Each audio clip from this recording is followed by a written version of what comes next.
Всем привет, меня зовут Енглик, я преподаю казахский в нашем центре уже 3-й год. И за это время я заметила, что многим именно казахский дается очень трудно. На это есть несколько причин. Во-первых, дома никто не разговаривает на казахском.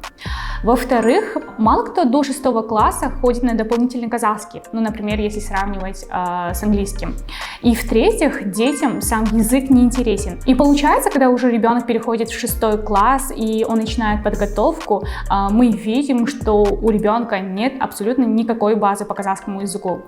Из-за этого, получается, мы должны начать с самого начала, научить такие базовые слова, например, как «оқу», «үйрену», «көру», «білу», «ойнау», «ойлау», «тыңдану» и так далее. Вообще, на экзамене в нише или же в КТЛ, вы же знаете, там тексты и вопросы по этим текстам.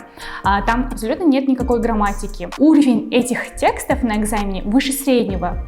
Из-за этого, значит, за 6 месяцев, за полгода подготовки, если начиная с сентября, ребенок должен увеличить свой запас по казахскому языку в 2 или же в 3 раза. Значит, это дополнительный стресс ребенку, потому что он должен учить минимум 25 слов каждый день или же каждый урок. Чтобы избежать этого, я хочу вас о чем-то попросить.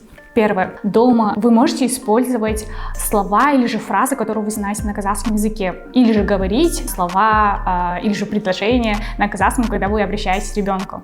Например, «Кітапты оқы», «Ананы алып кел», «Алып бар», «Көтер», «Бер», «Жоқ», «Я» и так далее. Во-вторых, было бы, конечно, замечательно, если бы вы начали подготовку с 5 класса. Или же, если у вас в 5 классе как-то не получилось по графику, по расписанию, то в 6 классе начинать с лета, потому что вот эти вот дополнительные 3 месяца положительно повлияют на результат. Надеюсь, вам мои советы пригодятся в будущем.